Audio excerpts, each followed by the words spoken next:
বিহারে নির্বাচনের বিষয়ে সারা দিন নজর রেখেছি, এখনো কথা হবে সেটা নিয়ে, কিন্তু এই মুহূর্তে সরাসরি নয়াদিল্লিতে চলে যাব। বিজেপির পার্টি অফিস, সেখানে উচ্ছ্বাস, আর প্রধানমন্ত্রী উপস্থিত রয়েছেন, নরেন্দ্র মোদী উপস্থিত রয়েছেন বিজেপির অন্যান্য কর্মকর্তারা। একটু নজর রাখবো সেদিকে।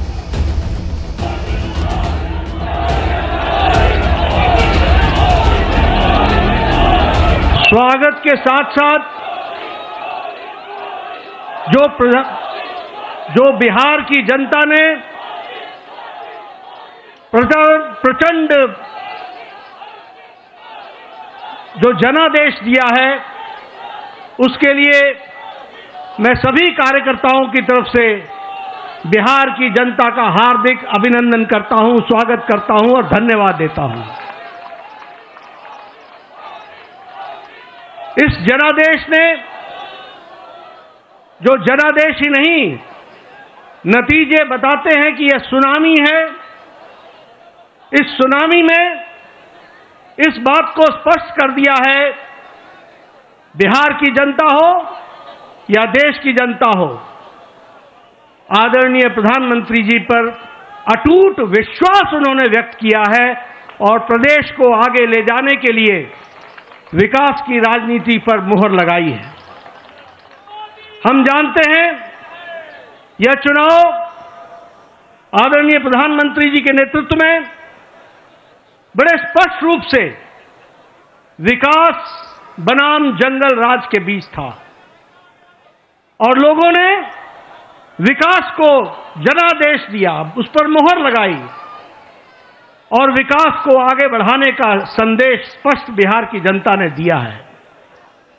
आदरणीय प्रधानमंत्री जी के नेतृत्व में जो पॉलिटिक्स ऑफ डेवलपमेंट है, विकास की राजनीति, प्रो रिस्पॉन्सिव गवर्नमेंट है, प्रो एक्टिव गवर्नमेंट है और जो डबल इंजन की सरकार है, उसको स्पष्ट अपना जनादेश देकर बिहार की जनता ने सुनामी के रूप में स्पष्ट कर दिया है।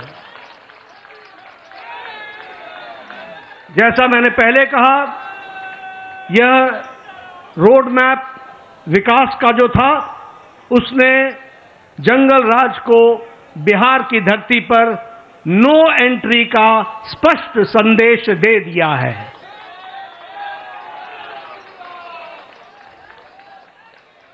मैं यहां यह भी आपके साथ चर्चा करना चाहता हूं, हमें जब 2024 में लोकसभा में प्रधानमंत्री मोदी जी के नेतृत्व में सरकार बनी, तो उस समय हमारी भारतीय जनता पार्टी की सीटें कुछ कम हो गई। ये घटना भारत की जनता को और भारत के मतदाताओं को नागवार गुजरा है, नागवार गुजरा। उन्हें विश्वास नहीं रहा कि किस तरीके से भारतीय जनता पार्टी की सीटें घट गई और यह जो उनके मन में दर्द, यह जो कसक, यह जो टीस और जो मन व्यथित हुआ, यह जो पीड़ा हुई, भारत की जनता ने तय कर लिया कि अगले कोई भी चुनाव आएंगे, बढ़ चढ़कर हिस्सा लेकर के मोदी जी के प्रति अटूट विश्वास बताएंगे और जनता को बताएंगे।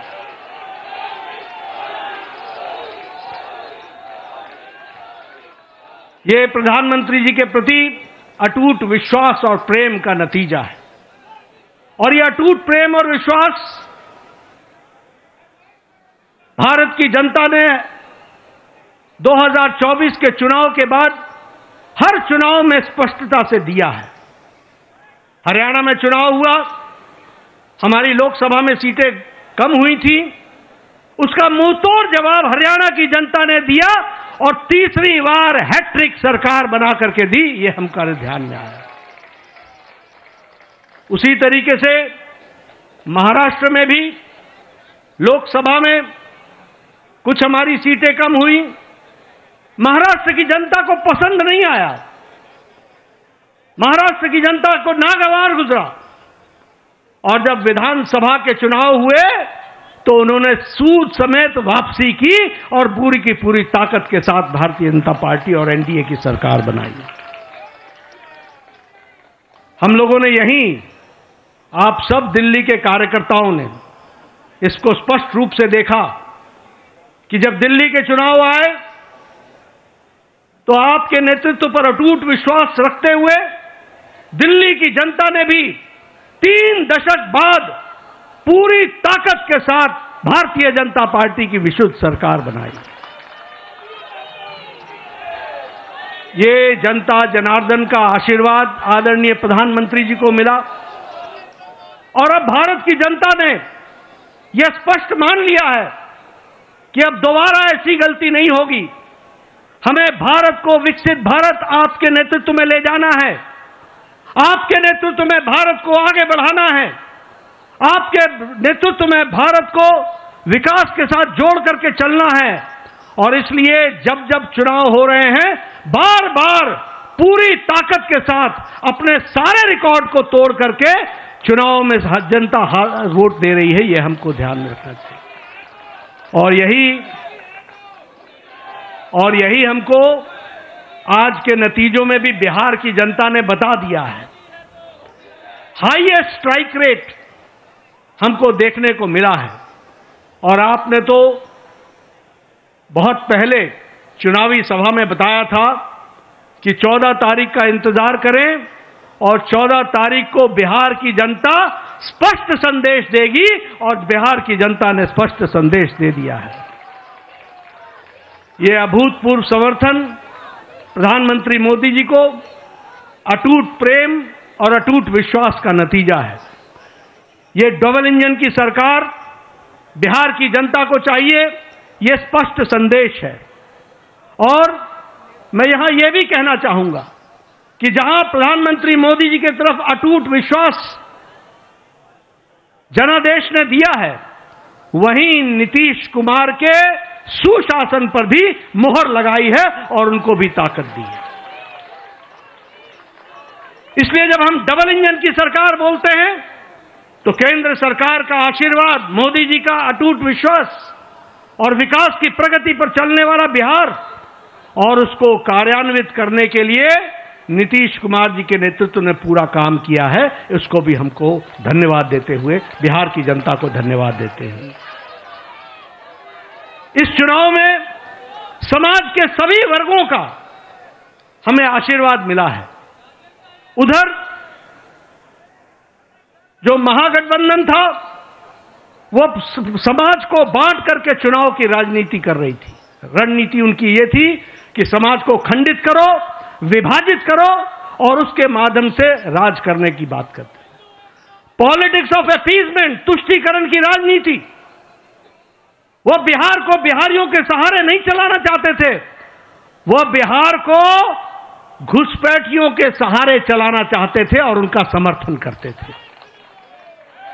बिहार की जनता ने उन लोगों को मुंह तोड़ जवाब दिया है और यह स्पष्ट संदेश दे दिया है कि बिहार की जनता राष्ट्रवादी ताकतों के साथ खड़ी है और राष्ट्रवादी ताकतों को आगे बढ़ाएगी।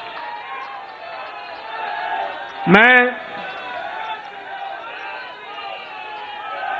महिलाओं को विशेष करके धन्यवाद देना चाहूंगा, जिन्होंने बढ़ चढ़ करके चुनाव में हिस्सा लिया और स्पष्ट संदेश दे दिया कि प्रधानमंत्री जी के नेतृत्व में बिहार आगे बढ़ेगा और नीतीश कुमार जी के सुशासन ने वहां अच्छा काम किया है, उसको उन्होंने मुहर लगाई है। युवाओं का समर्थन हम लोगों को मिला, किसानों का समर्थन मिला, मेहनत का लोगों का समर्थन मिला, समाज के सभी वर्गों ने हमको आशीर्वाद दिया है। और इस आशीर्वाद के लिए पार्टी की ओर से मैं बिहार की मतदाताओं को बहुत बहुत धन्यवाद देता हूं, बहुत बहुत धन्यवाद देता हूं। महागठबंधन ने बिहार के लोगों का कदम कदम पर अपमान किया। सारे चुनाव प्रक्रिया को देखें तो उन्होंने बिहार के मतदाताओं को अपमानित करने के काम के बजाय और कोई काम नहीं किया। यहां तक कि मोदी जी का विरोध करते करते छठी मैया का भी अपमान करने में पीछे नहीं हटे, ये भी हमको ध्यान में रखना चाहिए। उन्होंने जो हमारे प्रवासी भाई हैं, जो दूर दूर के क्षेत्रों में जाकर के अपनी जीविका के लिए काम करते हैं, उनका भी अपमान किया। और तो और छोड़िए, प्रधानमंत्री जी की दिवंगत माता, उनको भी अपशब्द कहने से गुरेज नहीं किया, उसमें भी उन्होंने कोई कमी नहीं छोड़ी। लेकिन बिहार की जनता ने ऐसी पार्टी को और ऐसे लोगों को मुंह तोड़ जवाब देकर के एक स्पष्ट संदेश दिया है।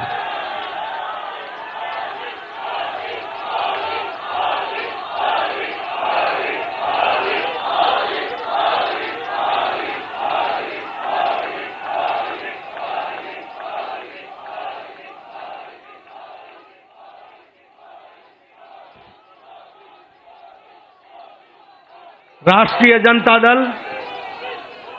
राजद को तो इस चुनाव के नतीजे ने करारा जवाब दिया ही है। जो लोग बिहार की जनता को भ्रमित करने के लिए लगे हुए थे, घुसपैठियों के सहारे सरकार बनाने का सपना देख रहे थे, उनको स्पष्ट संदेश तो बिहार की जनता ने दिया ही।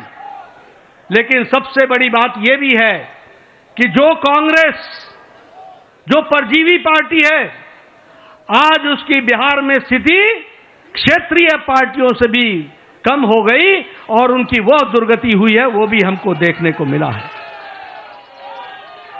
इसलिए मैं पुनः बिहार की जनता को धन्यवाद देता हूं और मैं भारतीय जनता पार्टी के उन लाखों कर्मठ कार्यकर्ताओं को,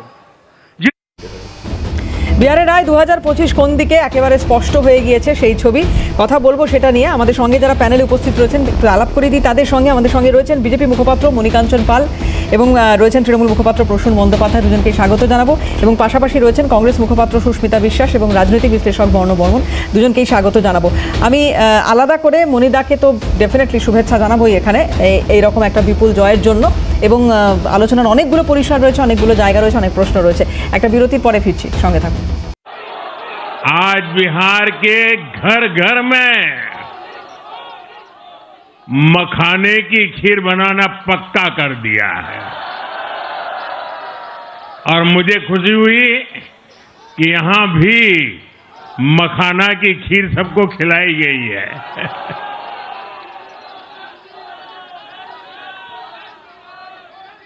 हम एनडीए के लोग, हम तो जनता जनार्दन के सेवक है। हम अपनी मेहनत से जनता का दिल खुश करते रहते हैं और हम तो जनता जनार्दन का दिल चुरा कर बैठे हुए हैं। और इसलिए पूरा बिहार ने आज बता दिया है, फिर एक बार एनडीए सरकार, फिर एक बार, फिर एक बार, फिर एक बार। और मैंने चुनाव में बार बार कहा था और बिहार के चुनाव में जब मैं जंगल राज की बात करता था, कट्टा सरकार की बात करता था, तो आरजेडी के लोग कभी विरोध नहीं करते थे, लेकिन कांग्रेस वालों को बहुत चुभता था और बहुत बहुत मोदी क्या बोल रहे हैं, ऐसा क्या बोल रहे हैं। लेकिन आज मैं फिर कहना चाहता हूं, मैं कहूंगा वापस नहीं आएगी कट्टा सरकार, अब वापस नहीं आएगी, अब वापस नहीं आएगी, अब वापस नहीं आएगी। साथियों, बिहार के लोगों ने विकसित बिहार के लिए मतदान किया है। बिहार के लोगों ने समृद्ध बिहार के लिए मतदान किया है। मैंने चुनाव प्रचार के दौरान बिहार की जनता से रिकॉर्ड वोटिंग के लिए आग्रह किया था और बिहार के लोगों ने सारे रिकॉर्ड तोड़ दिए।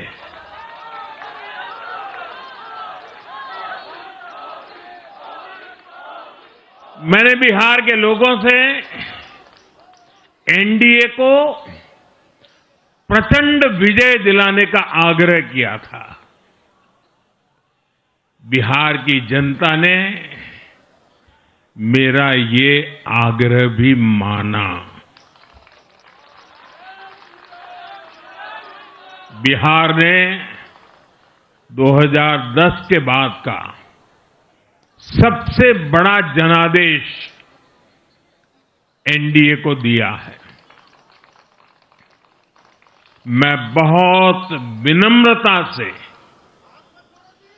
एनडीए के सभी दलों की ओर से बिहार की महान जनता का आभार व्यक्त करता हूं। मैं बिहार की महान जनता को आदरपूर्वक नमन करता हूं। मैं आज लोकनायक जयप्रकाश नारायण जी, भारत रत्न कर्पूरी ठाकुर जी को भी आदरपूर्वक नमन करता हूं। कर्पूरी ठाकुर जी के गांव से मैंने बिहार में चुनाव अभियान की शुरुआत की थी।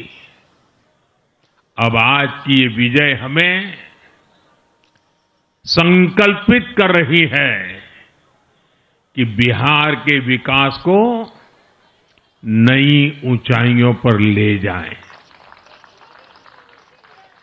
साथियों, एक पुरानी कहावत है, लोहा लोहे को काटता है।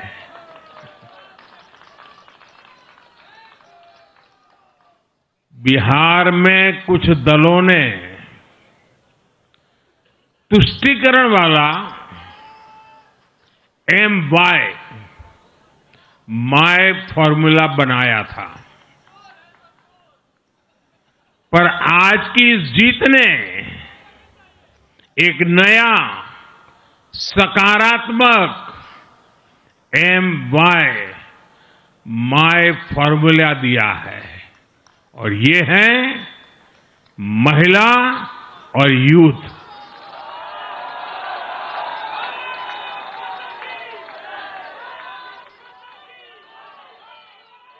आज बिहार देश के उन राज्यों में है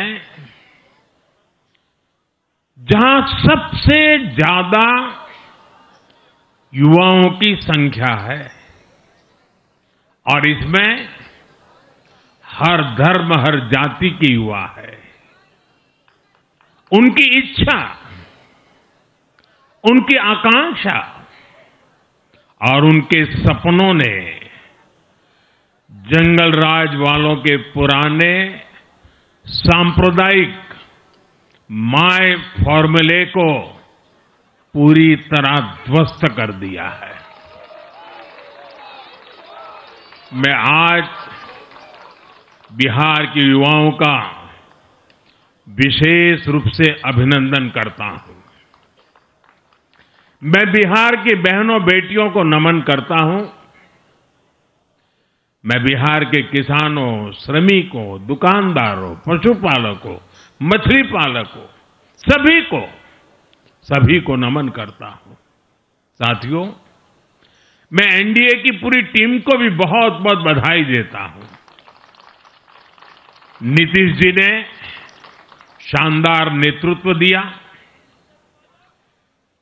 भारतीय जनता पार्टी के प्रदेश अध्यक्ष दिलीप जायसवाल जी, सम्राट चौधरी जी, विजय कुमार सिन्हा जी, उन्होंने लगातार मेहनत की। हमारे जीतन राम मांझी जी, कुशवाहा जी, चिराग जी ने बहुत बेहतरीन लीडरशिप दिखाई है। एनडीए के कार्यकर्ताओं ने भी बूथ लेवल पर तालमेल का अद्भुत प्रदर्शन किया है। मैं देश भर के भाजपा कार्यकर्ताओं का भी हृदय से अभिनंदन करता हूं। आपने बिहार के हमारे कार्यकर्ताओं के साथ मिलकर भाजपा की एनडीए की झोली को एक शानदार विजय से भर दिया है।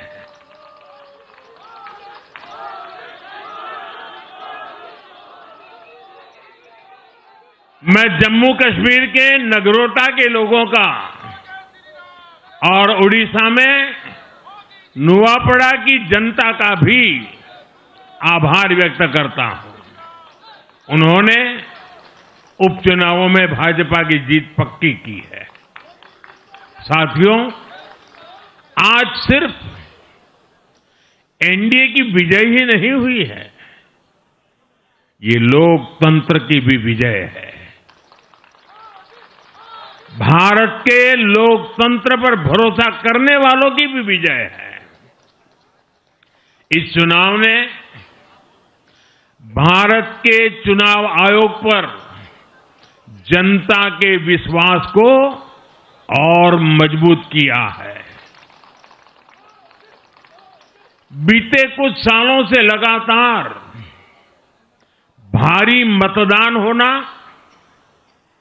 वंचितों, शोषितों द्वारा ज्यादा से ज्यादा मतदान करना, ये चुनाव आयोग की बहुत बड़ी सिद्धि है।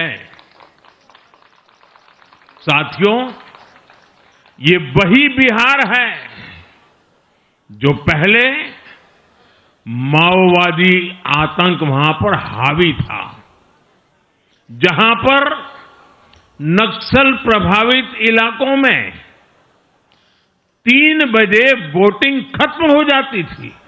ये बहुत कम लोगों को पता होगा।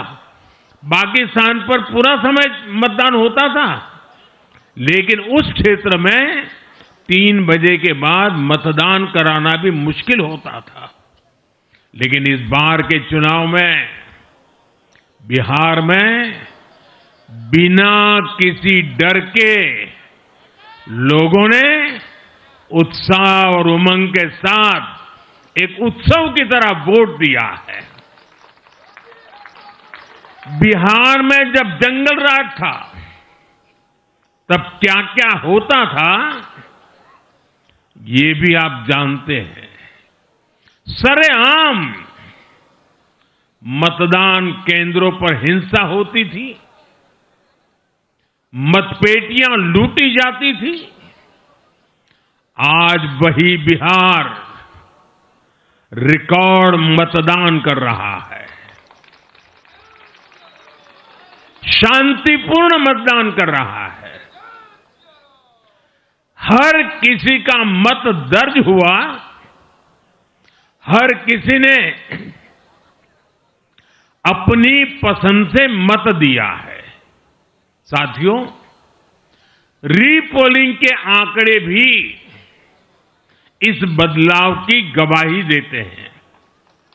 पहले बिहार में कोई चुनाव ऐसा नहीं रहता था जहां रीपोल नहीं होता था।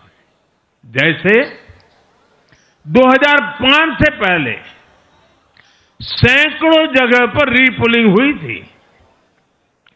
1995 में 1,500 से ज्यादा पोलिंग बूथों पर रीपोलिंग हुई थी।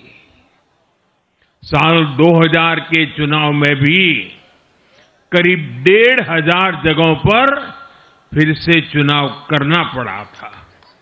लेकिन जैसे ही जंगल राज गया, वैसे वैसे स्थितियां ठीक होती गई और इस बार 2 चरण के इस चुनाव में कहीं पर भी रीपोल करने की नौबत नहीं आई। इस बार शांतिपूर्ण मतदान हुआ और इसके लिए मैं चुनाव आयोग, चुनाव से जुड़े हर कर्मचारी, हमारे सुरक्षा बल, बिहार के जागरूक मतदाता सभी का आज अभिनंदन करता हूं और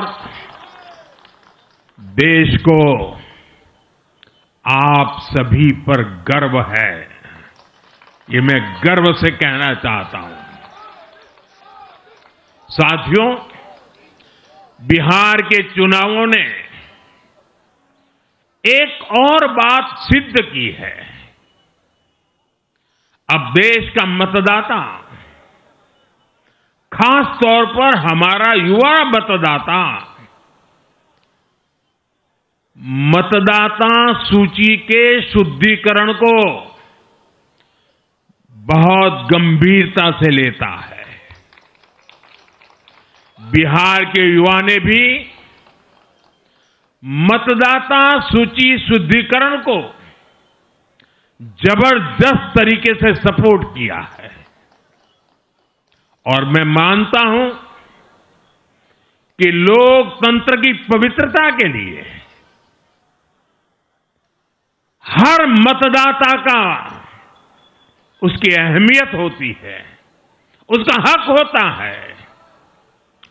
अब हर दल का यह दायित्व बनता है कि वे पोलिंग बूथ पर अपनी अपनी पार्टियों को सक्रिय करें और मतदाता सूची शुद्धिकरण के काम में उत्साह के साथ जुड़े, 100% योगदान दें ताकि बाकी जगहों पर भी मतदाता सूची का पूरी तरह शुद्धिकरण हो सके। साथियों, बिहार वो धरती है जिसने भारत को लोकतंत्र की जननी होने का गौरव दिया है। आज उसी धरती ने लोकतंत्र पर हमला करने वाली ताकतों को धूल चटाई है। बिहार ने फिर दिखाया है, झूठ हारता है, जन विश्वास जीतता है। बिहार ने डंके की चोट पर कह दिया है, जमानत पर चल रहे लोगों का जनता साथ नहीं देगी।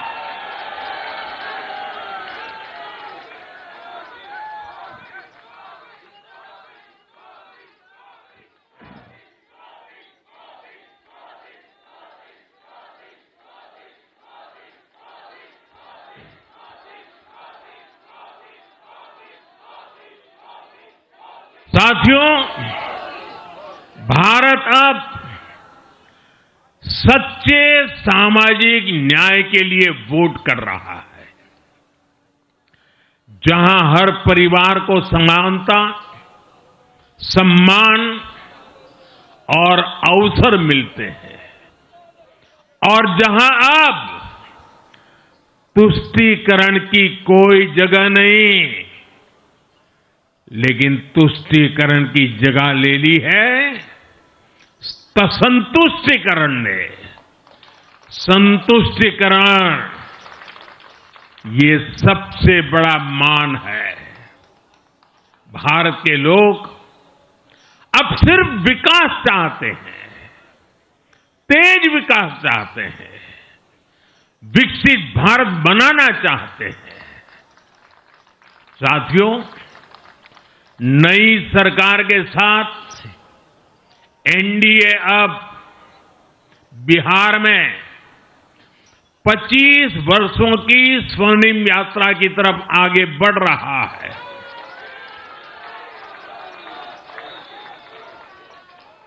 बिहार ने ये सुनिश्चित किया है, बिहार की महान भूमि पर फिर कभी जंगल राज की वापसी नहीं होने वाली है। आज की ये जीत बिहार की उन माताओं, बहनों और बेटियों की है जिन्होंने सालों तक आरजेडी के शासन में जंगल राज का आतंक झेला है। ये जीत बिहार के उस नौजवान की है जिसके भविष्य को कांग्रेस और लाल झंडे वालों के आतंक के कारण बर्बाद किया गया। आज वो रेड कॉरिडोर, आतंक के वो दिन इतिहास बन गए हैं। बिहार विकास के रास्ते पर आगे बढ़ रहा है और अब ये यात्रा रुकने वाली नहीं है। साथियों, आज के ये परिणाम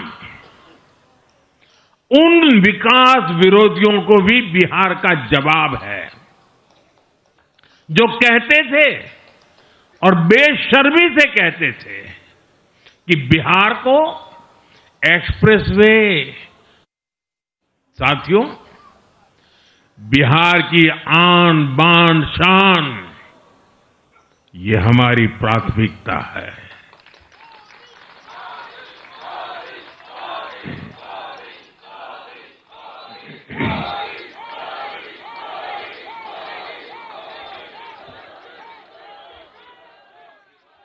हमारी सरकार छठ को यूनेस्को की हेरिटेज लिस्ट में शामिल करने का प्रयास कर रही है।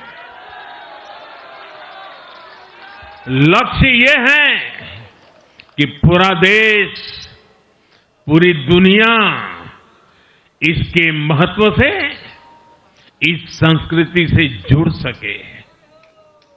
आपने भी इस बार देखा है कि जब इस बार छठ पूजा के दौरान रेलवे स्टेशनों पर छठी मैया के गीत गूंजे तो हर कोई इस पावन पर्व में सम्मिलित होता दिखा। साथियों, पिछले वर्ष देश के लोगों ने लगातार तीसरी बार एनडीए को अपना जनादेश दिया था। 60 वर्षों बाद ऐसा अवसर आया जब किसी को लगातार तीसरी बार सत्ता में आने का अवसर मिला। ये देश के विश्वास का, देशवासियों के आशीर्वाद का परिणाम था। और लोकसभा चुनाव के बाद देश के कई राज्यों में भी हमें विधानसभा चुनावों में प्रचंड बहुमत के साथ जीत मिली। जिस हरियाणा की धरती ने जय जवान जय किसान की भावना को आगे बढ़ाया, उस हरियाणा ने हमें लगातार तीसरी बार सेवा का अवसर दिया। छत्रपति शिवाजी महाराज, बाबा साहब आंबेडकर और वीर सावरकर की पुण्यभूमि महाराष्ट्र में हमें प्रचंड जीत मिली। लगातार तीसरी बार महाराष्ट्र ने हमें विजयी बनाया। हम 25 वर्षों के बाद देश की राजधानी में बहुमत से जीते और आज बिहार में जहां इतनी बड़ी जनसंख्या ग्रामीण हिस्सों में बसती है, हम वहां इतनी बड़ी संख्या में जीत कर आए हैं। साथियों, देश के हर हिस्से में, हर परंपरा में लोग एनडीए को एक विश्वास और उम्मीद के साथ देख रहे हैं।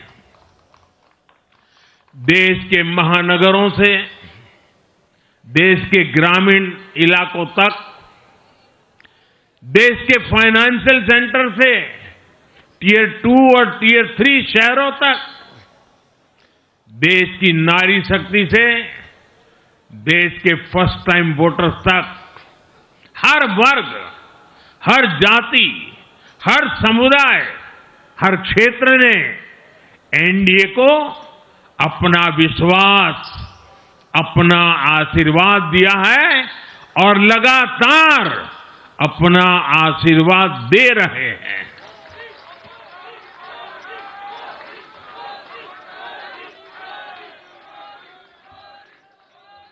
साथियों,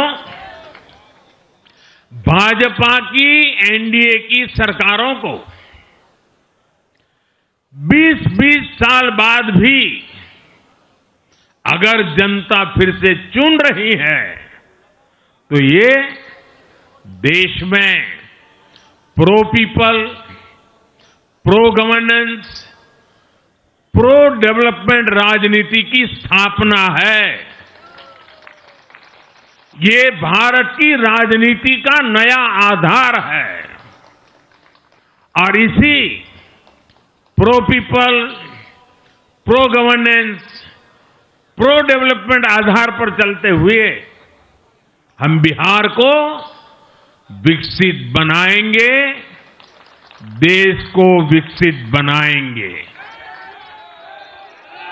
साथियों, जिस पार्टी ने दशकों तक देश पर राज किया,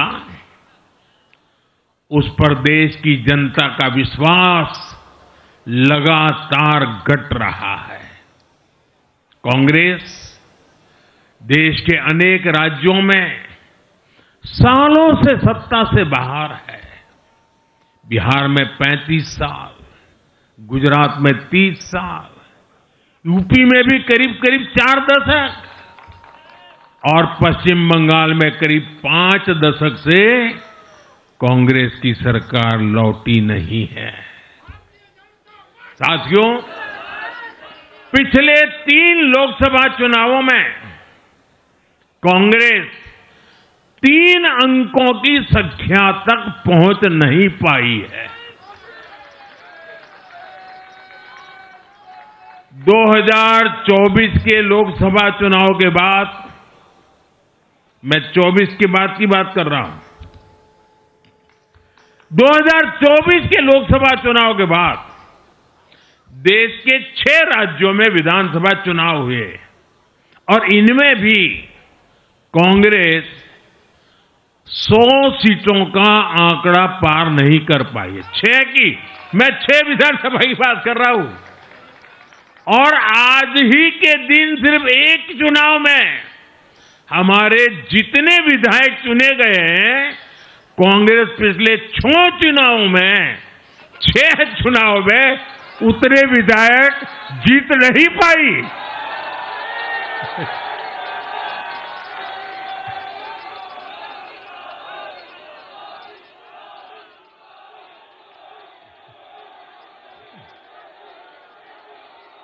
माओवादी कांग्रेस यानी एमएमसी बन गई है।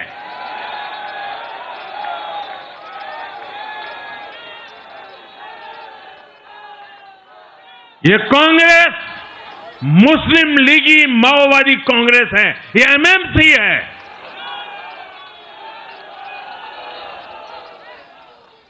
और कांग्रेस का पूरा एजेंडा अब इसी पर चलता है और इसलिए अब कांग्रेस के भीतर भी एक अलग धड़ा पैदा हो रहा है जो इस नेगेटिव पॉलिटिक्स से असहज है।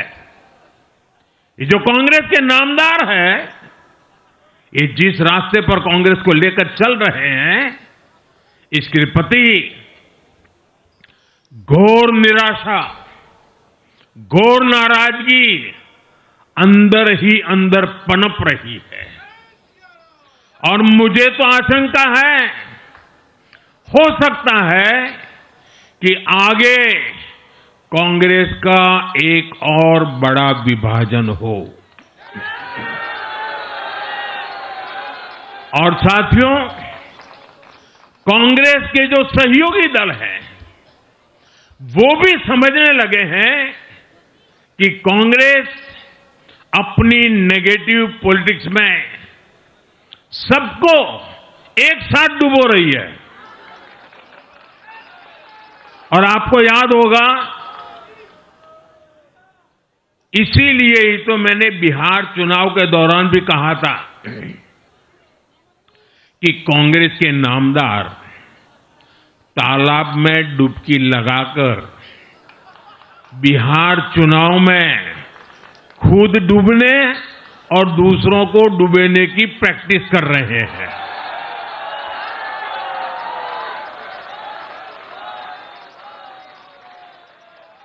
साथियों, मैंने पहले भी इसी मंच से कांग्रेस के सहयोगियों को चेताया था। मैंने कहा था कि कांग्रेस एक लायबिलिटी है। कांग्रेस एक ऐसी परजीवी है जो अपने सहयोगियों के वोट बैंक को निगलकर अपनी वापसी करना चाहती है। इसलिए कांग्रेस से सावधान रहने की जरूरत उसके सहयोगियों को भी है। आज बिहार में आरजेडी को सांप सूंघा हुआ है।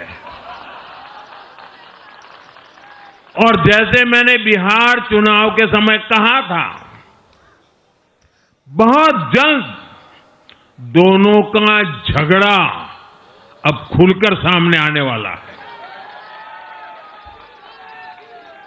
साथियों, आज की ये विजय एक नई यात्रा की शुरुआत है। बिहार ने जो भरोसा हम पर जताया है, उसने हमारे कंधों पर जिम्मेदारी और बढ़ा दी है। मैं आपको विश्वास दिलाता हूं, आने वाले 5 साल बिहार और तेज गति से आगे बढ़ेगा। बिहार में नए उद्योग लगेंगे। बिहार के नौजवानों को बिहार में ही रोजगार मिले, इसके लिए लगातार काम किया जाएगा। बिहार में निवेश आएगा। ये निवेश और ज्यादा नौकरियां लाएगा। बिहार में पर्यटन का विस्तार होगा। दुनिया को बिहार का नया सामर्थ्य दिखेगा। बिहार में हमारे तीर्थों का, आस्था के स्थानों का, हमारी ऐतिहासिक धरोहरों का कायाकल्प होगा। साथियों, मैं आज देश और दुनिया भर के निवेशकों से भी कहूंगा कि बिहार आपके स्वागत के लिए तैयार है। मैं देश और दुनिया में बसी बिहार की संतानों से भी कहूंगा कि बिहार में निवेश करने का सबसे उपयुक्त समय है। साथियों, आज मैं बिहार की एक एक मां, एक एक युवा, एक एक किसान, एक एक गरीब परिवार को कहना चाहता हूं, आपका भरोसा, आपका भरोसा ये मेरा प्रण है।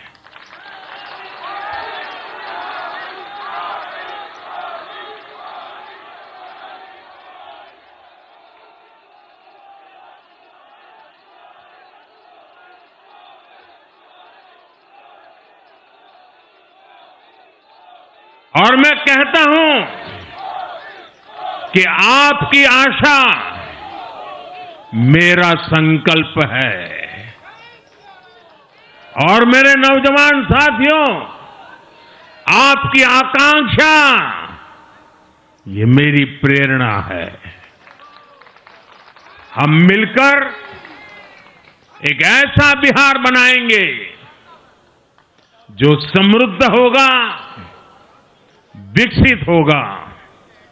साथियों, भाजपा की ताकत भाजपा का कार्यकर्ता है।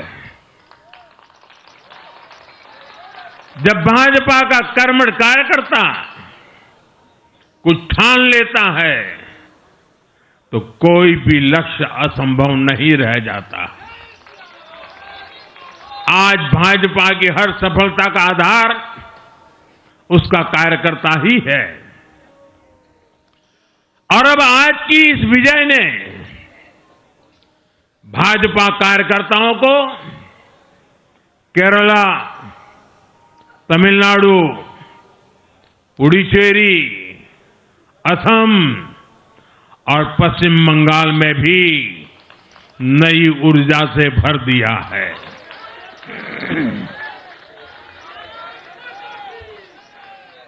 और हां, गंगा जी यहां बिहार से बहते हुए ही बंगाल तक पहुंचती है।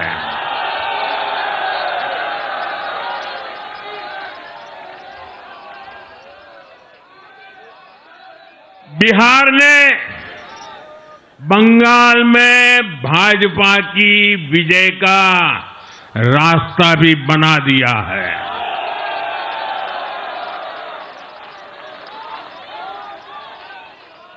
मैं बंगाल के भाइयों बहनों को भी आश्वस्त करता हूं, अब भाजपा आपके साथ मिलकर पश्चिम बंगाल से भी जंगल राज को उखाड़ फेंकेगी। নরেন্দ্র মোদীর বক্তব্য খুব সংক্ষিপ্ত আলোচনার একটা পরিসর রয়েছে আমাদের কাছে এই মুহূর্তে। আমি মনিদাকে দিয়ে শুরু করব, কারণ শুরুতেই ওনাকে শুভেচ্ছা জানিয়েছিলাম এই দারুণ জয়ের জন্য। কিন্তু দুটো বিষয় নরেন্দ্র মোদীর বক্তব্য থেকে ধার করে দুটো বিষয় নিয়ে আমি একটু আলোচনাটা শুরু করতে চাইবো। এক, আবারও যে কথা বলছেন যুব ও মহিলাদের ধন্যবাদ। দুই, গঙ্গা বিহার থেকে শুরু হয়ে বাংলায় গিয়ে পড়েছে, খুব স্পষ্ট ইঙ্গিত। মনিদা।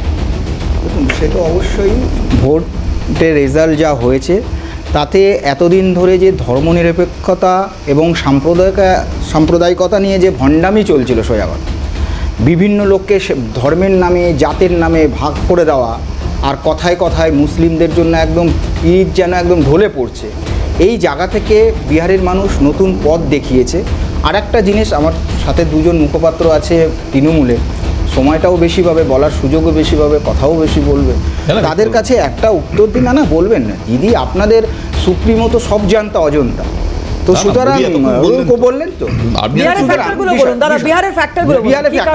আমার শুধু বিহারে যে দু তিনটে ফ্যাক্টর হয়েছে, যেটা মুসলিম যাদব কম্বিনেশন ছিল, কালকেই আমি বলছিলাম যে এখানে একটা বিরাট ফ্যাক্টর যে 2015-তে মহাগঠবন্ধনের 80% মুসলিমদের 80% ভোট মহাগঠবন্ধনে গেছিল, 2020-তে 77% মুসলিম ভোট মহাগঠবন্ধনে গেছিল। সেখান থেকে দাঁড়িয়ে এইবারের ইলেকশনে সবথেকে তাৎপর্যপূর্ণ আরজেডি 143টার মধ্যে মাত্র 18টা মুসলিম ক্যান্ডিডেট দিয়েছে। ওর সাথে কম্বিনেশনে ছিল মুকেশ সাহানি, সে একটাও মুসলিম ক্যান্ডিডেট দেয়নি। লেফট দিয়েছে 2টো, কংগ্রেস দিয়েছে 10টা 61টার মধ্যে, দ্যাট ইজ 17%, মানে হায়েস্ট। অর্থাৎ মুসলিম যাদবের কম্বিনেশনের যে ফ্যাক্টর, ভোট করে মুসলিম ক্যান্ডিডেট বেশি দেওয়া, মুসলিম ভোটটা কনসলিডেট করা, সেটা যেন কোনো জায়গায় এরা সেই জায়গাটাকে ধরতে পারেনি বা ধরে রাখতে চায়নি। অর্থাৎ আমরা যেটা কথা বলছি, হিন্দু মানে জাতপাতের রাজনীতিতে বিভক্ত নয়, সবাই এক, যাদবও এক, ব্রাহ্মণও এক, শিডিউল কাস্ট, শিডিউল ট্রাইব সব এক। তে বারবার ভারতবর্ষের রাজনীতিতে কংগ্রেস এবং কমিউনিস্টদের যে রাজনীতি, যে জাতপাতের ভিত্তিতে হিন্দুদের ভাগ করে রাখো এবং মুসলিমদেরকে এক করে কনসলিডেট করে ভোটের বৈতরণী পার হওয়া, সেই জায়গায় যেন একটা ধাক্কা খেলো এবং এটা আগামী দিনে ভারতবর্ষের রাজনীতির ভবিষ্যৎ। আর একটা বিজেপি কি ধাক্কা খেলো নীতিশে ভরসা না রাখায়? না কে? বিজেপি না বিজেপি কোথায় ধাক্কা খেয়েছে, বিজেপির কটা সিট পেয়েছে? আমি বলছি সামগ্রিকভাবে এনডিএর কথা যদি আমি বলি, তাহলে নীতিশ কুমারকে আপনারা খুব একটা যে গুরুত্ব দিয়ে রাখছিলেন সেরকমটা ছিল না। না গুরুত্ব, দেখুন গুরুত্ব দেওয়া এখানেই যে ভোটের যে আমি বলছি নীতিশ ফিনিশ নয়, নীতিশের বিষয়, নীতিশকে আমরা একজন পার্টনার হিসাবে যেটুকু দরকার তাকে সেই গুরুত্বটা দেওয়া হয়েছে। আমরা 50-50 সিট শেয়ারিং হয়েছে। গুরুত্ব দেওয়া মানে কি চোখের মুখে বলতে হবে এই চলো চলো তোমাকে আমি কাঁধে করে ঘুরে ভরসা ছিল, ভরসা তো কম্বিনেশন। আরেকটা পয়েন্ট যেটা বিহারের ক্ষেত্রে গেল, আরেকটা জিনিস লক্ষণীয় যে এরকম সুইপ করা পরেও একটা বুথেও রিপুলের কোনো গন্ধ ওঠেনি। এবং যে বিহারে 1995 সালে টিএন সেশন 4 বার ভোট ক্যান্সেল করেছিল, একদম পুরো বিহারের ভোট ক্যান্সেল করে দিয়েছিল 4 বার, সেই বিহারে আজকে ভোট হলো না, একটা মৃত্যু হয়েছে, যদিও ভোটের ক্যাম্পেনিংয়ের সময় হয়েছে, কিন্তু একটা মৃত্যু হয়নি, কোনো রিপোলিং হয়নি, কোনো ঝুট ঝামেলা কিচ্ছু হয়নি।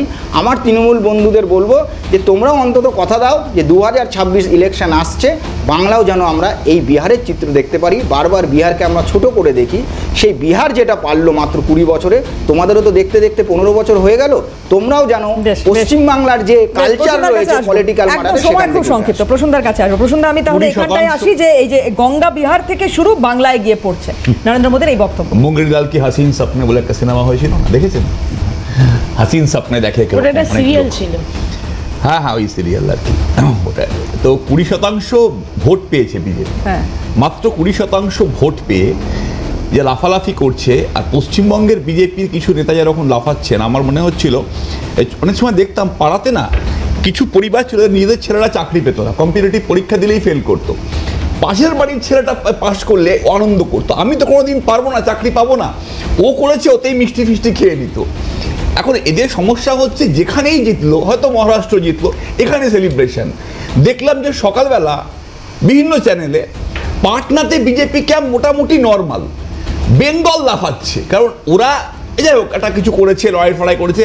রাজ্য বিহার লড়েছে কংগ্রেস আরজেডি ভার্সেস বিজেপি, রণকৌশল আমাদের নয়, ইমপ্লিমেন্টেশন আমাদের নয়, যখন আমাদের আসবে তখন ওরা বুঝিয়ে দেবো খেলা কীভাবে হবে। ওরা ওদের ম্যাচ খেলেছে, ওটা নিয়ে আমরা শুধু আমাদের রেলিভেন্ট পোর্শনটায় আসছি। নাড্ডার ভাবে বক্তব্যটা শুনছিলাম, ভারতবর্ষে 3টে লোক এক্সটেনশনে আছে, সিবিআই ডিরেক্টর প্রবীণ সুদ, আইবি ডিরেক্টর মিস্টার ডেকা আর মিস্টার নাড্ডা, টার্ম হয়ে গেছে, রেখে দিয়েছে। এই নাড্ডা সাহেব একটা কথা বলছিলেন, এই 24-এ খুব ফলাফল ভালো হয়নি, কিন্তু এইবার তারপর থেকে আমরা বিজেপিকে আপসার্চ করেছে বলে বিভিন্ন রাজ্যের নামটাম বললেন। কেয়ারফুলি দেখলাম পশ্চিমবঙ্গ এড়িয়ে গেলেন। 24-এর পর থেকে 13টা উপনির্বাচন হয়েছে, 13টায় গোহারা হেরেছে, ইনক্লুডিং কালীগঞ্জ। আসলে বেঙ্গলটা কাউন্টেই আনছে না, বেঙ্গলটা বিজেপির মাথার মধ্যেই নেই। জানে যে বাংলার মাটি দুর্জয় ঘাঁটি, বহিরাগত পরিযায়ী শ্রমিক 20% ভোট, পরের ছেলে পরমানন্দ কোথায় চাকরি পেয়েছে তার জন্য এখানে মিষ্টি খাই হচ্ছে, এসব নিয়ে সন্তুষ্ট থাকুন, কোনো সমস্যা নেই।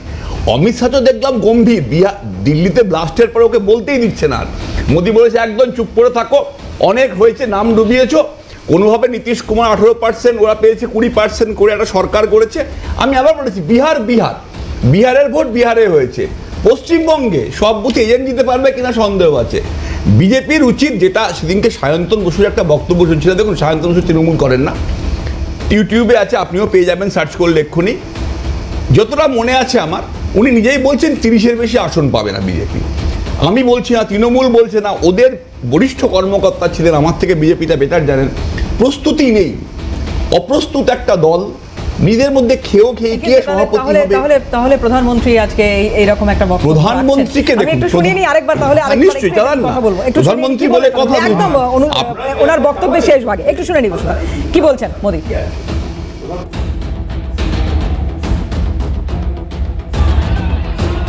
मैं बंगाल के भाइयों बहनों को भी आश्वस्त करता हूं, आपके साथ मिलकर पश्चिम बंगाल से भी जंगल राज को उखाड़ फेंकेगी। এই বক্তব্য, হ্যাঁ এই বক্তব্যটার আসলে উনি যেটা জানেন না সেটা হচ্ছে যে পশ্চিমবঙ্গের মানুষ যে জঙ্গল রাজ দিল্লিতে দেখতে পাচ্ছে, যেখানে মানুষের ন্যায্য টাকাটা আটকে দিয়েছে। মানুষ এখানে রিজলভ করেছে কি 1 লক্ষ লোক নিয়ে গিয়ে টাকাটা আদায় করে নিতে হবে। জঙ্গলরাজ ওখানে চলছে, ঠিকই বলছেন, জঙ্গলরাজ পড়বেই, কারণ হচ্ছে টাকা দেবেন না আপনি, আমাদের প্রাপ্য টাকা দেবেন না, বাংলা ভাষায় কথা বললে বাংলাদেশি বলবেন, শুনে মাঝে মাঝে ভয় লাগে, প্রধানমন্ত্রী চেষ্টা করেন বাংলা বলার। ধরুন আজকে মাস্টারদা সূর্য সেন এখানে রয়েছেন, চাটগাঁর লোক, সোজা বাংলাদেশি, অমিত শাহ বার করে দাও এখানে, ঘুষপেটিও বেরিয়ে গেল। এর ধরুন ঋত্বিক ঘটক বের করে দিন। যখন আপনি এই কথা বলছেন তখন এখানে একটা প্রসঙ্গ একটু উল্লেখ না করলে না, আজকে অমিত শাহ তিনি একটা এক্সপোজ করেছেন, ওখানে উনি বলছেন অনুপ্রবেশ নিয়ে উনি একটা খুব গুরুত্বপূর্ণ এক্সপোজ করেছেন। এখানে দেখুন, বিহারের জনতার প্রতিটি ভোট অনুপ্রবেশকারী এবং তাদের প্রশ্রয়দাতাদের বিরুদ্ধে মোদী সরকারের নীতির প্রতি আস্থার প্রতীক। আমি এই যে দেখাচ্ছি একটু এক্সপোজটা, এটা খুব গুরুত্বপূর্ণ একটা বক্তব্য এই কারণে যে বিজেপির নেক্সট যিনি প্রেসিডেন্ট হবেন জ্ঞানেশ কুমার, তাকে বারবার করে বলা হয়েছিল যে আপনি কতজন অনুপ্রবেশকারী ধরলেন এসআইআর করে একটা সেপারেট লিস্ট পাবলিশ করুন। ওটা ভুলে যান যে মৃত ভোটারদের যা নাম তালিকা দিয়েছিল তারা সুপ্রিম কোর্টে পৌঁছে গেছে, গিয়ে বলেছে আমি মৃত নই ভাই। জ্ঞানেশ ব্যাট করছে। অমিত শাহ আজকে দেখছে জ্ঞানেশের কাঁধে ভর দিয়ে একটা জয় এসছে। জ্ঞানেশ রিওয়ার্ডার হবে, আমাদের কোনো অসুবিধা নেই, উনি হন বিজেপির পরবর্তী প্রেসিডেন্ট হন, প্রধানমন্ত্রী হন, অমিত শাহ জায়গায় যেতে পারেন, সেটাও সমস্যা নেই আমাদের, উনি একজন ভালো অফিসার। কিন্তু মুশকিলটা হচ্ছে যে এই যে ইলেকশন কমিশন আর বিজেপির টিকি টাকা ফুটবল দেওয়া নেওয়া করে খেলা আরো একবার এক্সপোজড হয়ে যাচ্ছে, এত দেওয়া না করা। আমি এইখানে দাঁড়িয়ে এবার বিহারের জায়গায় যদি আরেকবার একটু ফোকাস করি তাহলে আচ্ছা আরো একবার প্রধানমন্ত্রী নরেন্দ্র মোদী দেখুন কি বলেছেন। আবার मैं बंगाल के भाइयों बहनों को भी आश्वस्त करता हूं, आपके साथ मिलकर पश्चिम बंगाल से भी जंगल राज को उखाड़ फेंकेगी। আমি একটু বলবো, মাদারিহাটের আগে এই কথাটা বলেছিলেন, দিয়ে মাদারিহাটটা হেরে গেছিলেন, ভয় লাগছে 30 থেকে 40 বাংলার জঙ্গল রাজের কথা। না, মাদারিহাট বাংলায় বিজেপি সিট ছিল, মোদী প্রচার করতে সেরকম বলেছিলেন, মাদারিহাটটাও হেরে গেছিল। শুনুন, এই জঙ্গল রাজকে তুলে ফেলাটা আমার মনে হচ্ছে, আমরা তো জঙ্গলকে সংরক্ষণ করি আর দিল্লির বুকে জঙ্গল কেটে আদানিকে জমি দিয়ে দেওয়া হচ্ছে, এই জঙ্গল রাজকে উপড়ে ফেলা আমার মনে হচ্ছে সেই ব্যাপারটাই। আমার মনে হয় এইভাবে জঙ্গলকে উপড়ে ফেলার কথা বলছেন, প্রথম কথা। দ্বিতীয় কথা, এই যে জ্ঞানাদেশ, আজকে এই যে 208টা সিট পেয়েছে এই জ্ঞানাদেশকে একটু বিশ্লেষণ করতে হবে। এখনো আমরা ডিটেল ভোটের পাইনি, কারা কি পার্সেন্টেজ, না হ্যাঁ আমি বলছি পার্সেন্টেজ অফ ভোট কিভাবে পেয়েছে, কারা কিভাবে ভোট দিয়েছে, কোন পার্টি কত পেয়েছে সেটা দেখতে হবে। কিন্তু একটা কথা বুঝতে হবে যে কংগ্রেসকে, যে তাদেরকে লড়াইয়ের জায়গা ঠিক করে লড়তে হবে। হাইড্রোজেন বোম খালি টিভিতে আনলে হবে না, মাঠে ময়দানে লড়তে হবে। তৃণমূল কংগ্রেস যেভাবে পশ্চিমবঙ্গে মানুষের সাথে আছে, মানুষের পাশে আছে এবং রাস্তায় আছে, নিত্য নৈমিত্তিক দিনে মানুষের যা দরকার তার সেখানে যে অসুবিধা ক্রিয়েট করছে, ধরুন চিড়ে খেলে বাংলাদেশি বলা বা ধুতি পরলে বাংলাদেশি বলা, এই যে বাংলার প্রতি বঞ্চনা। তারপরে ধরুন এই যে সুপ্রিম কোর্টে রিসেন্টলি বিজেপি একটা ধাক্কা খেয়েছে, দুগালে চড় খেয়েছে, বলেছে 100 দিনের কাজ শুরু করতে হবে, পেন্ডিং ডিউজ যেগুলো আছে দিতে হবে। এই যে নানা রকম বিজেপি মানে না, সে তো স্বাভাবিক, কি করে না, সবই তো হাতের কেনা পাপেট। তো এই যে প্রতিবার যে ধাক্কা খাচ্ছে, সেই ধাক্কা খেতে খেতে বাঙালির মানুষ, বাঙালি বুঝে গেছে যে কারা বাঙালিদের জন্য এবং বাংলার জন্য, কারা ফর বেঙ্গল এবং ফর বেঙ্গলি। এই যে বিজেপি সরকার প্রতিটা পদক্ষেপে বাঙালিদের, আজকে সকালবেলাও বাঙালি বাংলাদেশি এক লাইনে বলছে, অ্যাজ ইফ বাঙালি মানেই বাংলাদেশি। আপনারা চ্যানেল খুললেই দেখতে পাবেন। এই যে পারসেপশন, এই যে ন্যারেটিভ সেট করা যে বাঙালি মানেই বাংলাদেশি, এই যে অপমান, এই অপমানের প্রতিটা ইঞ্চিতে বদলা হবে রাজনৈতিকভাবে ইভিএম এর মাধ্যমে। এবং বিজেপির একটা মুশকিল হচ্ছে, বিজেপি কখনো বলে 200 পার দিয়ে পগার পার হয়ে যায়, কখনো বলে 400 পার দিয়ে ক্রাশ নিয়ে ওদেরকে সরকার করতে হয়। হ্যাঁ, এবারে আমি বলছি ওরা 240 দেশে, তৃণমূল কংগ্রেস যেভাবে লড়ছে, তৃণমূল কংগ্রেস 240 রাজ্যে হতে চলেছে। এখানে তো 200 পার না, আমি 200 পার তো আমরা 2011 থেকে আমরা দেখিয়ে দিয়েছি 200 পার কি করে করতে হয়। তো 200 পার আমাদের নতুন করে বিহারের আজকের রেজাল্ট, বিজেপির আজকের রেজাল্ট দেখে শিখতে হবে না 200 পার কি করে হয়। কিন্তু এটা বুঝতে হবে কনসলিডেটেড ভোটে কিন্তু আজকে এনডিএ জিতেছে। ইন্ডিভিজুয়ালি ভোট পার্সেন্টেজ যদি দেখেন আরজেডি কিন্তু এক সেকেন্ড আমি বলিনি, আরজেডি সিট হয়তো 34টা পেয়েছে, আরজেডি কিন্তু vote percentage is better than BJP and JDU both. এটা মনে হওয়ার কোনো কারণ তৈরি হচ্ছে, কোথাও কি এটা মনে হওয়ার কোনো কারণ তৈরি হচ্ছে যে বিহারে নীতিশ বিজেপির মানে আমি বলছি এনডিএর যে জয় সেটা তৃণমূল কংগ্রেসের কাছে একটা সুবিধার জায়গা, এই কারণে কারণ এই যে লক্ষ্মীর ভান্ডার কনসেপ্ট বিহারে আমরা যে ছবিটা দেখেছি, এই বাংলা যদি যেটা তৃণমূল কংগ্রেস বহুদিন ধরে দাবি করছে যে এটা তারা পথিকৃত, তো ওখানে আমরা দেখলাম যেটা এটা কতটা প্রভাব ফেললো এবং এটা তৃণমূল কংগ্রেসের জন্য এখানে জমিটাকে আরো কতটা শক্ত করবে। মানে আমি প্রকল্পের কথা বলছি।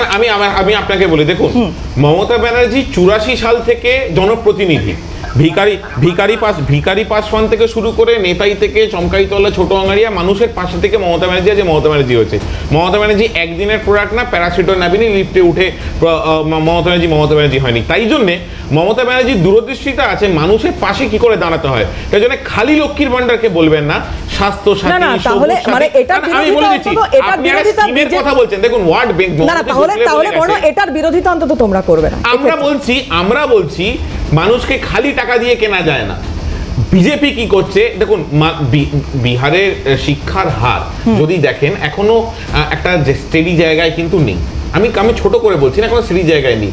যে জায়গায় মানুষকে শিক্ষা দেওয়া হয়নি, যে জায়গায় মানুষ শিক্ষাগত জায়গা থেকে পিছিয়ে আছে, সেখানে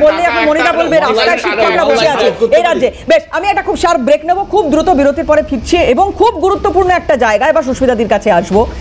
কংগ্রেস মহাগঠবন্ধন কি ভূমিকা তাদের? এই কংগ্রেস কি আইএনডিআইএ কে লিড করতে চায় আগামী দিনে? খুব দ্রুত ফিরছি, সঙ্গে থাকুন।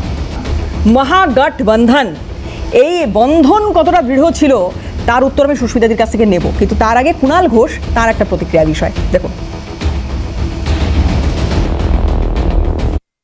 বিহারে বিজেপিকে মোকাবিলার দায়িত্বে যারা ছিলেন তাদের মধ্যে অন্যতম কংগ্রেস, তারা ব্যর্থ হয়েছেন বারবার দায়িত্ব পালনে। 61টা আসনে লড়ে এখনো পর্যন্ত 2 চলছে, স্ট্রাইক রেটটা 4-এর নিচে চলে যাচ্ছে। তো এরা কি লড়বে? ফলে বাংলায় তো সেই পরিস্থিতি নয়। সারা দেশে যেখানে যেখানে কংগ্রেসের মূল দায়িত্ব বিজেপিকে প্রতিহত করার, তার কার্যত অধিকাংশ জায়গাতেই কংগ্রেস ব্যর্থ এবং বিজেপি লাভ পেয়েছে। আর অন্যদিকে বিজেপির সমস্ত দৌড়ঝাঁপ থমকে গেছে বাংলার সীমান্তে এসে, কারণ এখানে রয়েছেন বাংলার বাঘিনী মমতা বন্দ্যোপাধ্যায়। অভিষেক বন্দ্যোপাধ্যায় তিনি তৃণমূলের লোকসভার দলনেতা শুধু নন, আজকের ভোটের পর লোকসভায় দাঁড়িয়ে দেখবেন অলিখিত বিরোধী দলনেতাটা অভিষেক বন্দ্যোপাধ্যায় সেই দায়িত্বটা পালন করে দেবেন। কংগ্রেস আর রাহুল গান্ধী সেটা করতে পারছে না। অনেক বড় ব্যাপার, সেটা বলতে পারবো না। এটা আমাদের সর্বভারতীয় নেতৃত্বের বিষয়, ইন্ডিয়া জোট কী হবে। কিন্তু এটা ঘটনা যে কংগ্রেস বারবার ফেল করছে, বিভিন্ন রাজ্যে কংগ্রেস বারবার ফেল করেছে। সুতরাং যারা বারবার দায়িত্ব পালনে ব্যর্থ হচ্ছে, তো তারা কি করে সব দলকে নিয়ে বিকল্প জোটের মানে নেতৃত্ব দিতে পারে, তো সেটা তাদের ভাবতে হবে, দেশের সিনিয়র নেতাদের ভাবতে হবে সেটা।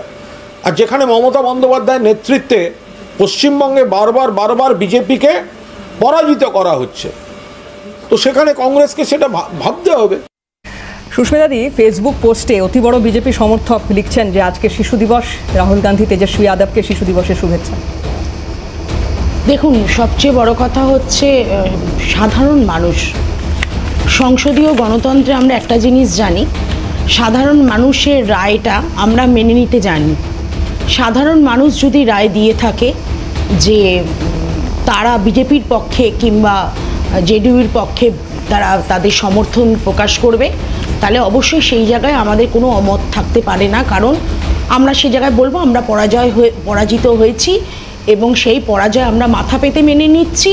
আমাদের কোনো সাংগঠনিক দুর্বলতা থেকেই তাহলে আমরা এই পরাজয়টা স্বীকার করছি। কিন্তু সবচেয়ে বড় কথা হচ্ছে যে আজকে সারা পৃথিবী জুড়ে এবং সারা ভারতবর্ষ জুড়ে, আজকে সারা ভারতবর্ষ পৃথিবীর কাছে একটা নিদর্শন সৃষ্টি করছে জঙ্গি হানার উপরে, এবং সারা ভারতবর্ষের প্রত্যেকটা স্টেটে আজকে মানুষ এই SIR এর নামে আতঙ্কিত। আজকে বারে বারে বিজেপির কর্মীদের মুখে শুনতে পাচ্ছি, ওই যারা কিনা বাংলায় মানে কিছুদিন বাদে ডিপ্রেশনে যাবেন, তারা সেই সব নেতাদের তারা বলছে অঙ্গ পেয়েছে, তা বঙ্গ তারা পাবেই আর কি। তা সেই আশাটা সেগুড়ে বালি। কলিঙ্গ পেয়েছে, সেগুড়ে কলিঙ্গ পেয়েছে, ঠিক আছে, অঙ্গ বঙ্গ কলিঙ্গ, মানে অঙ্গ পেয়েছে কলিঙ্গ পেয়েছে বলে বঙ্গ পাবে তা না। আমার তৃণমূল ভাইরা অনেক কথা বললেন, আমি শুনলাম। বিষয়টা হচ্ছে আমি কিন্তু কারোর বলার সময় ডিস্টার্ব করি, ঠিক আছে। বিষয়টা হচ্ছে তৃণমূলের ভাইরা যে কথাগুলো বললেন এবং কুণাল ঘোষ যে কথাটা বললেন, আমি একটুকু অবাক হইনি। তার কারণ হচ্ছে ওনাদের কাছে এইটাই আমরা আকাঙ্ক্ষিত আমাদের। তার কারণ হচ্ছে তারা সারা ভারতবর্ষের চ্যালেঞ্জটা কীরকম হবে তার স্বাদ এখনো পায়নি। তার স্বাদ পেতে গেলে সারা ভারতবর্ষে তাদের সংগঠনটাকে চাঙ্গা করতে হবে। সারা ভারতবর্ষে ন্যাশনাল দল হিসাবে আমরা 2 পাই, 4 পাই, 6 পাই। ন্যাশনাল দল হিসেবে বিজেপির বিরুদ্ধে কংগ্রেসেরই কিন্তু লড়াই, কারণ প্রত্যেকটা স্টেটে কংগ্রেসের অস্তিত্ব আছে, যেটা তৃণমূলকে গড়তে এখনো অনেকগুলো বছর টাইম দিতে হবে। তা সেখানে তারপরে ভাবা হবে, সেখানে অভিষেক বন্দ্যোপাধ্যায় বিরোধী দলনেতা, আমি কারো বলার সময় বলিনি দাদা, এইটুকু সভ্যতা আমি আশা করি। হ্যাঁ, তা বিষয়টা হচ্ছে সেখানে অভিষেক বন্দ্যোপাধ্যায় বিরোধী নেতা হওয়াটা নির্ভর করছে তার উপরে। 2 নম্বর পয়েন্ট। 3 নম্বর পয়েন্ট হচ্ছে আজকে যেই জায়গাটাকে আপনারা বারবার ইন্ডিকেট করার চেষ্টা করছেন, হ্যাঁ, আজকে বিহারের মা বোনেরা অবশ্যই ওই 10,000 টাকাটা তাদের একটা বিরাট ফ্যাক্টর হয়ে দাঁড়িয়েছে। কারণ মানুষের হাতে লিকুইড মানিটা গিয়ে পৌঁছালে সবচেয়ে বেশি সুবিধা হবে, এটা প্রথমে ইউপিএ গভর্নমেন্টই বলে গেছিল। এবং আপনারা জানেন কিনা জানি না, পশ্চিমবঙ্গে এই লক্ষ্মী ভাণ্ডার শুরু হওয়ার আগে রাজস্থানে যখন আমাদের সরকার ছিল, মানে ইউপিএ সরকারে, মানে কংগ্রেস সরকার ছিল, তখন কিন্তু আমরা লাডলি বেহেন বলে একটা প্রকল্প চালু করেছিলাম এই লক্ষ্মীর ভাণ্ডারের অনেক আগে। এবং তখন কিন্তু কেন্দ্রীয় সরকার বা এই রাজস্থান সরকারকে বঞ্চিত করেছিল বলে আমরা কিন্তু কোর্টে গেছিলাম। আজকে কেন আমরা বারংবার তৃণমূল বন্ধুদের বলা সত্ত্বেও যে আমরা তোমাদের পাশে আছি, তোমাদের যদি সত্যি বঞ্চিত করে থাকে তোমরা কোর্টে যাও, তোমরা সেই লড়াইটা, তোমরা যদি ইউসি, 1 মিনিট, উত্তরগুলো আপনারা পরে দিন, আমাকে একটু বলতে দিন আপনারা ইউসি দিয়েছেন কিনা, যেহেতু সময় খুব সংক্ষিপ্ত। না না, আমি একটা কথা, আমি সুস্মিতা দি, আমি খুব স্পেসিফিক যে প্রশ্নটা করতে চাই, বিহারে ভরাডুবির কারণ কি? শুনুন, বিহারে ভরাডুবির কারণ হচ্ছে আজকে একটা জিনিস তো মানতে হবে, 125 ইউনিট বিদ্যুৎ ফ্রি দেওয়া এবং এই মহিলাদের হাতে, মহিলাদের কিন্তু মানে একটা মব পুরো বিশালভাবে বিজেপিকে ভোট কন্ট্রিবিউশন করেছে। তবে SIR এর পিছনে যে আজকে ভোটাভুটির যেভাবে আজকে এই যে বলছিলেন না একটু আগে তৃণমূলের ওই দাদা, যে CBI ED এক্সটেনশন পোর্শন মানে এই সরকারটার, সেরকম ভাবে ইলেকশন কমিশনও কিন্তু এখন একটা এক্সটেনশন পোর্শন হয়ে গেছে। এইবার এই তথ্যের কিন্তু উত্তর আমরা পাবো, এর জন্য আমাদের অপেক্ষা করতে হবে। বেশ মনিদা আমি একটু মনিদার কাছে আসি, একদম 10 সেকেন্ড করে বোধহয় সময় দিতে বলো সবাইকে। হ্যাঁ, প্রসন্ন বাবু, বিজেপি যে 20% ভোট পেয়েছে কোথা থেকে ডেটা দিল? মমতা ব্যানার্জি যেমন মিথ্যা কথার পারদর্শী, উনিও ওরকম ভাবে ওই দলে চেক করে নেবেন। আর লাডলি বাহেনা যেটা বললো ওটা অন ক্যামেরা গেল, আপনি চেক করে নেবেন। মধ্যপ্রদেশের প্রজেক্ট, ওনার দাবি কি? ওটা কিন্তু মধ্যপ্রদেশের, সেটা পরে হয়েছে, ভারতীয় জনতা পার্টি এটা প্রথম ছিল। এই যে সুস্মিতা, এইটা কি হলো? আরে বলতে পারবে, আমি প্রথম করি না তো। সুস্মিতা দি, আই অ্যাকসেপ্ট দ্য চ্যালেঞ্জ। হ্যাঁ, 20% পেয়েছে, বল 20 পয়েন্ট সামথিং। এবার বিষয় যেটা হচ্ছে, তৃণমূল কংগ্রেস যেটা আশা করছে স্বাভাবিক আছে, রাজ্যের পার্টি, ছোট পার্টি। আমার শুধু একটাই প্রশ্ন, যে অভিষেক ব্যানার্জি কোন মানুষের পাশে দাঁড়িয়েছিল যে তাকে তৃণমূল কংগ্রেস ওরকম একটা পজিশন দিয়ে দিল, যেখানে ভারতীয় জনতা পার্টিতে কোনোদিনই এটা হবে না। যারা আজকে নেতৃত্ব দিচ্ছে তাদের ছেলেরাই নেতৃত্ব পাবে, যেটা তেজস্বী যাদবকে দেখিয়ে দিয়েছে যে ভারতবর্ষ আর পরিবারবাদের রাজনীতি দেখায় না। আপনি বলুন না, মমতা ব্যানার্জির ভাইপো হওয়া ছাড়া অভিষেক ব্যানার্জি তৃণমূল কংগ্রেসের কি করে তাকে ওই পোস্ট দিতে হবে? খুব সংক্ষেপে বলবো, সেটা হচ্ছে 13টা উপনির্বাচন বুঝিয়ে দিয়েছে যে মা মাটি মানুষের সরকার চতুর্থবারের জন্য ক্ষমতায় আসবে এবং বিপুল সংখ্যক ম্যান্ডেট নিয়ে আসবে। বিজেপির সামনে বড় চ্যালেঞ্জ 50-এর গণ্ডি পার হওয়া। নেতারা বিশ্বাস করছেন না যে 50 পার হতে পারে। এবার বিজেপির স্লোগান হয়তো 50 পার করার দিকে যাবে। বাংলা বহু দূরস্থ, বিহার দিয়ে বাংলাকে মাপতে আসবেন না। বিহার চ্যাপ্টার বিহারেই শেষ হয়ে গেছে, বাংলা আপনাকে শেখাবে ম্যাচ কিভাবে খেলতে হয়, সব হুক মাঠের বাইরে যাবে। একদম মার্ডার করবো আর জিতবো, মার্ডার করবো আর জিতবো, বিহারকে ফলো করবো না।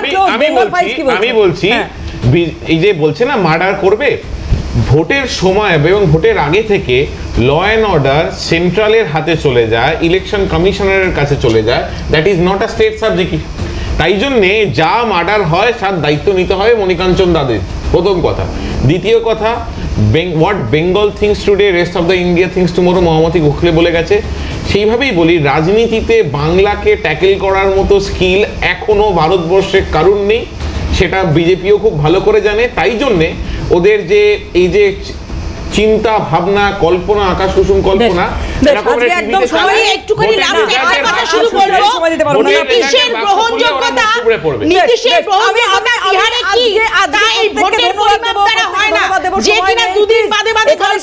সবাইকে ধন্যবাদ, আপনারা যারা ছিলেন আপনাদেরও ধন্যবাদ। দেখা যাক যে গঙ্গার বিহারের মধ্যে দিয়ে প্রবাহিত হয়েছে সেই গঙ্গা বাংলায় এসে পড়ছে। আজকে প্রধানমন্ত্রীর যে বক্তব্য খুব স্পষ্ট, খুব ইঙ্গিতপূর্ণ, অবশ্যই সেদিকে নজর থাকবে। কিন্তু আজকে এ পর্যন্ত, অন্যান্য খবরের জন্য চোখ থাকুক CNN।